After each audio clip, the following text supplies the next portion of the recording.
this to all the world. It's the apocalypse, bitch.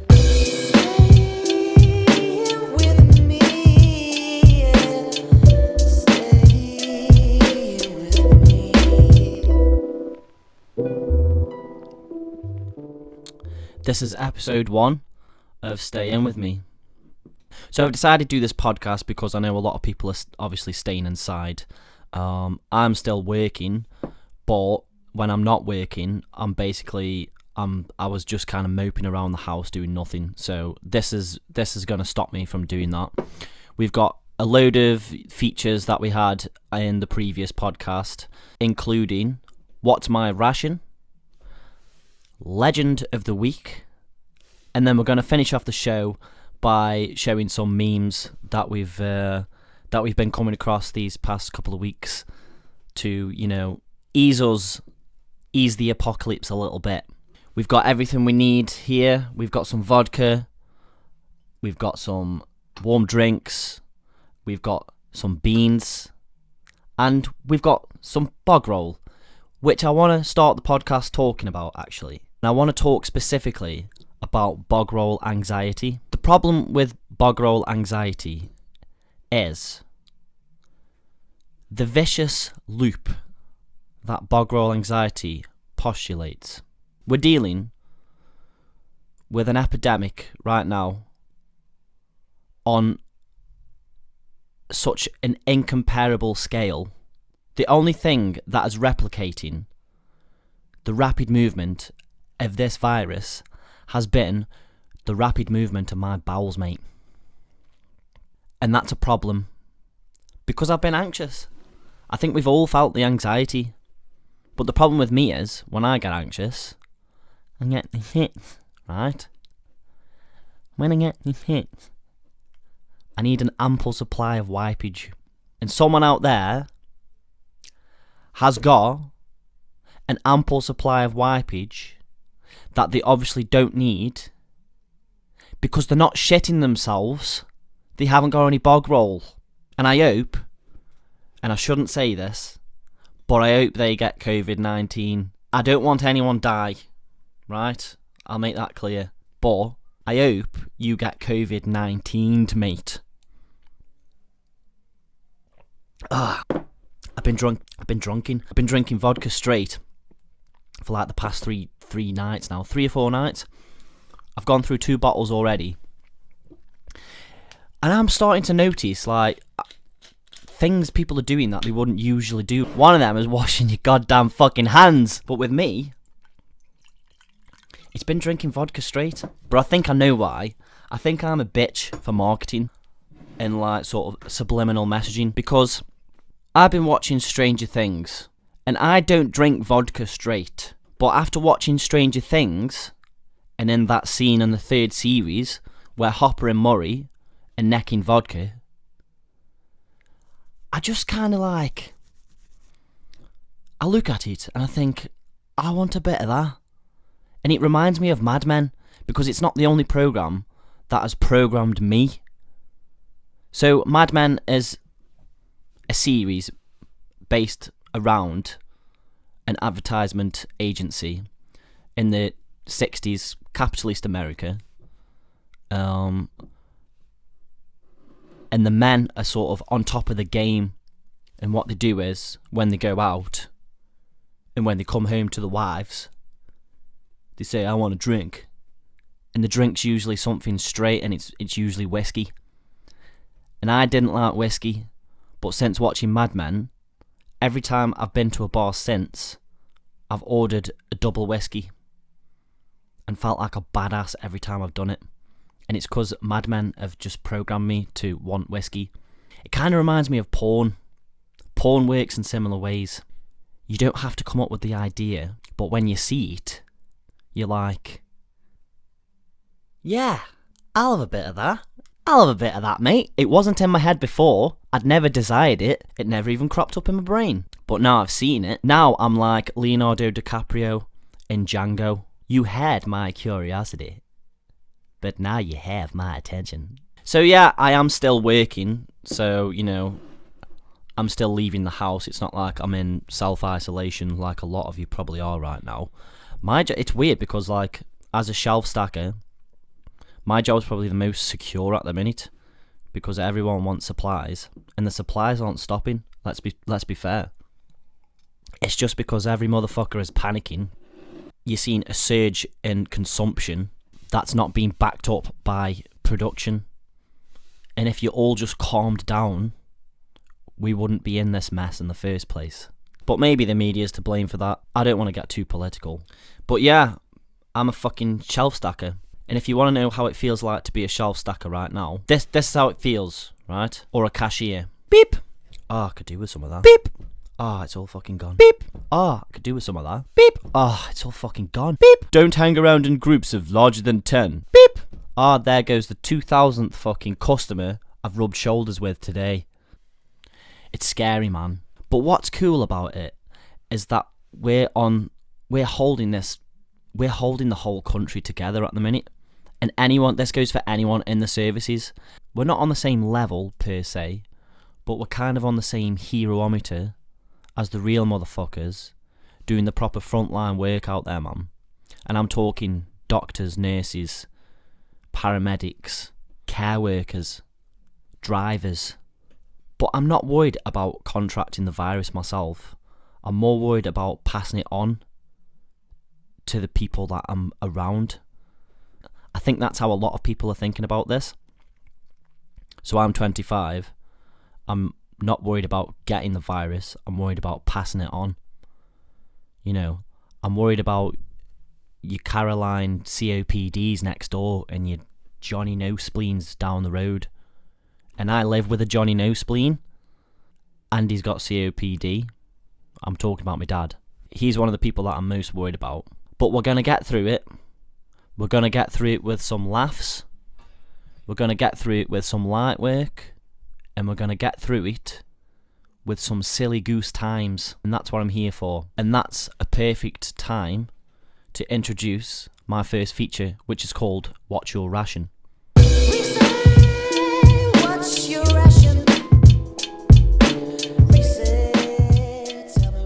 So as I said, I've loosely based these features on a podcast called Come Down With Me. And if you're not subscribed to the channel, now is the perfect time for me to importune you to subscribe to the channel. Because when we come back, when this has all been blown over, some big shit is brewing. And I know I chat a lot of shit. And every time I've said big things are coming, I don't deliver. But this time, believe me, okay? Big things are coming. We've got some staff. We've got a new place where we're going to record the podcast. We've got some new presenters. We've got a new way of presenting the show. But anyway, let me get back to this first feature, which is What's Your Ration? We all know we've run out of an ample supply of supplies at the minute, and there's not much you can get on the shelves if you're not there at the right time. But I managed to find something that not everybody is taking the opportunity to grab, and that is some nuts. Right? Nuts. I was watching a video the other day about how important it is, especially if you want to give your immune system some muscle and protect it from a virus so the virus can't infiltrate. Then what you want is, you want to fortify your body with vitamins. I'm talking vitamin C's, I'm talking D's, I'm talking E's, kale, spinach, peppers, healthy shit, green vegetables. You know what I'm saying? In cashews, right, in terms of value per gram, they're like a fucking sterling source of protein. So that was my ration. What's your ration? We say, tell me what's your ration. Take some time to chew. Get it down with a bit of vodka. It's official. They've shut down bars. They've shut down restaurants. They've shut down pubs. Which is actually a good thing for me, because I make a tit of myself every time that I leave this house. I would actually describe myself as someone with more introverted inclinations. I'm someone that honours respect and reputation, class and decorum, but all of that just goes out the window when I've had just a dab of anything poison. Take last week, for example. I thought I've been a good boy. This was before the outbreak kicked off, but I was a good boy. I hadn't really drank or gotten intoxicated with anything in the past 3 weeks. And my good friend Ben Nixon thought it'd be a good idea to go on a pub crawl in Newcastle and end up at the Pilgrim's Pit in Hanley. And that didn't go down too well, because as usual, I woke up the next day with no memory at all. But thankfully, with modern technology, I found this. I found this on my phone, in my gallery, and I can't even remember doing this, and I'm going to show you. So this is what I found. I don't know if anyone else is feeling the importance of toilet roll right now.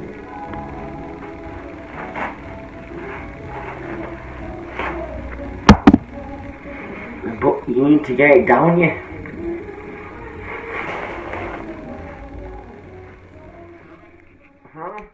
Yeah. That's either gonna inspire a durable immune system, or that's either the quickest way to get coronavirus. But I do genuinely worry about these things because I chat bare shit when I'm fucked, man.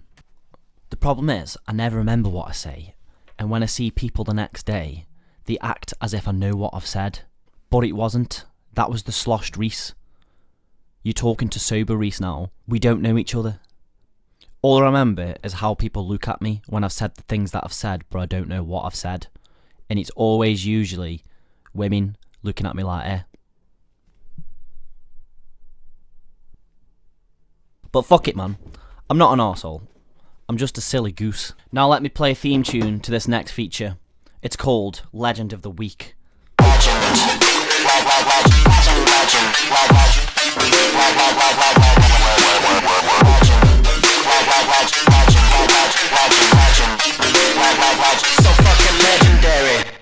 So as much as you know, this outbreak has brought the worst out in people, let's be honest. But what it's also done has brought the best out of people. And every week I want to shine a spotlight on someone I think has influenced this good effect. So, without further ado, here are this week's nominees for Legend of the Week. Now, the first one comes from Lee Barber, who manages the Underground in Hanley. And like every single fucking venue in the country, not just the area at the minute, they've been hit hard. But to try and keep spirits high, he's been on a satirical posting spree, and this is one of my favourite posts that he put up this week. So Lee's put, Day 6 at the Underground. I am down to my last packet of mini cheddars. Rations are now at its lowest. General stock levels massively depleted. All Red Stripe went on the first day, and now I'm faced with neat tequila. I have taken to charging myself entry, taking the cash myself, and then propping up the bar by myself. Every evening I put a playlist on and perform a set on stage, and then watch it back on the CCTV and say, sick set bro. Days are spent mopping the floor through the floor gel, though the floor gel is almost gone. Nights are tough, with only the Brooklyn Lager flag for a blanket and unwashed stage towels for a pillow. There's a decent super dry jacket in the Lost and Found though, which gives some added warmth. My next nominee is from a fella called Jake Teague. Now Jake's of the drinking class, and he's obviously gutted his favourite pub has been closed, and he posted this up. So look at these. These are pictures of him being gutted. Legend, mate. But the winner for me has come from a surprising source this week, and it goes to Grant Foster for this bad boy. Hey, you should cover a song that's both educational and that really relates to people in this trying time. But I don't know what to talk about because all anyone's going on about is this coronavirus. You've really not got the knack for this, have you, boy? The knack? He's a little sneezy one, visit COVID-19. Corona is just a testing me, on visit COVID-19. Corona never gonna stop, give it up, keep sneezing and I'm gonna cough, give it up, COVID-19. Woo! My corona. My corona. Same better. So congratulations to Grant Foster. You've been this week's Legend of the Week.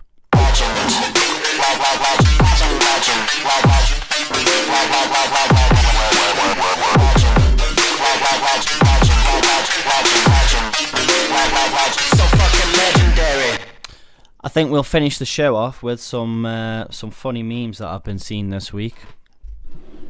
The proper opportunities, aren't they? These shit posters.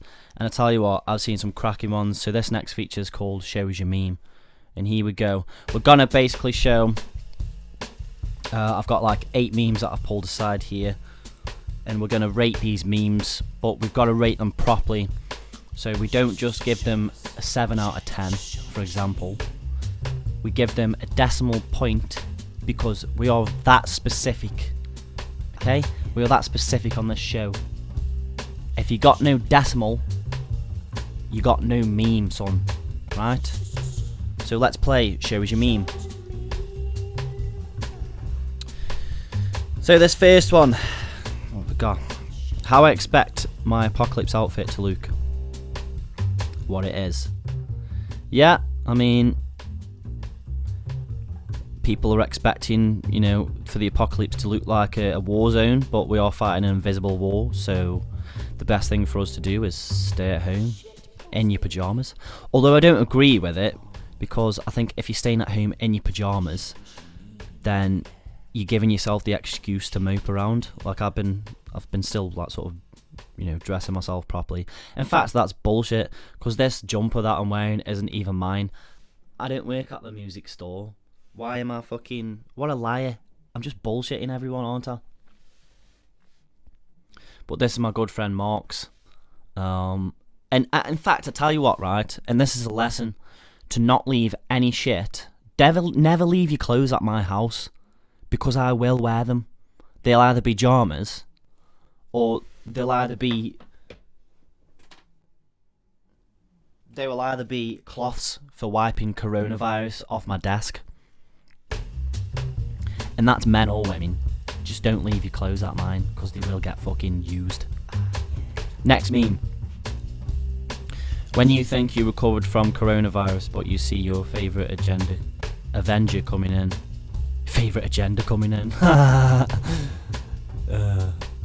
Yeah, I mean, that's kind of funny, because that's like, you know, when like kids that have got terminal illness, they you know, Spider-Man's here. You know what? I didn't even fucking rate that other meme. What the fuck? I'm rating that other meme let's give this a 5.7. So back to this meme. I'll give this is quite funny, to be fair. I'll give that a 6.9. Next meme. When you're fucking desperate for bread. Mate, it has been insane.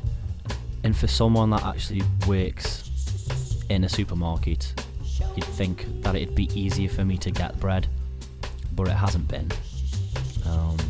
But what I did do is I stocked up on some naan breads, because not everybody was going for that. Everyone was going for the obvious loaves, but it's all the same shit, you know what I mean? It's all carbs. I'll rate this. I'll go. This is a 6.2 for me. So next meme. When you were laughing at all the corona memes, but the laughing suddenly turns into coughing. This is pretty funny because the look on that panda's face, that is when you that is one of them. And I think we've all done one of them when you're coughing and then you're laughing that hard, you eventually cough. I'll give this is a 7.1. Next meme. Me in 20 years when a charming commercial comes on. Can we get some of that dramatic music? What's that?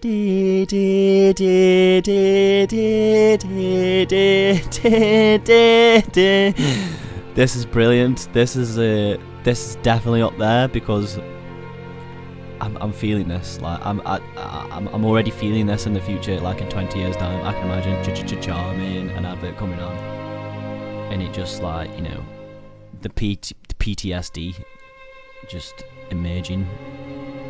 So I'll give this. Fuck it. This is a 9.2, and that's fucking high. To be fair, that is a very high score. And even though it's not dead hilarious, it's dead true. So next meme. When you make bat soup and it's so good that all the world knows about it in a month. Chef. Yeah. I like these ones. Where does anyone know where this has come from? Like, what the reference is of this, like, Play-Doh looking motherfucker? Because I don't. But it's funny. So I'll give this. This is quite high. 7.5. I think 7.5 is fair enough. Next meme. China's Winnie the Flu. Ooh.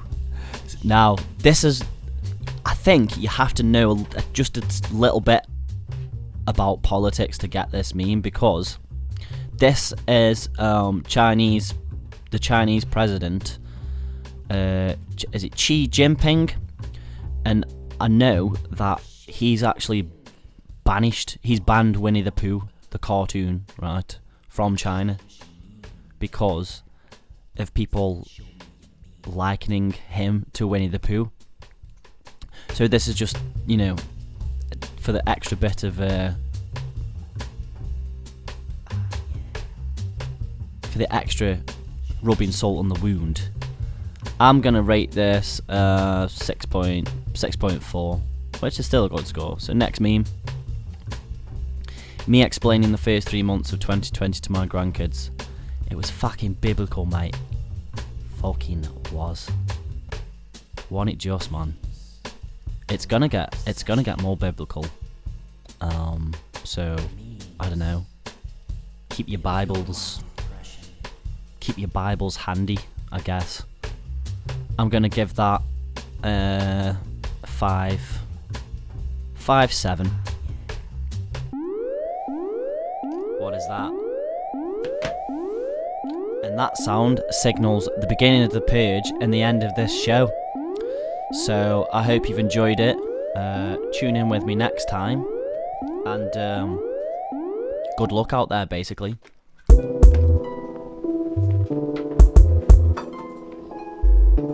Yes, tell this to all the world. It's the apocalypse, bitch.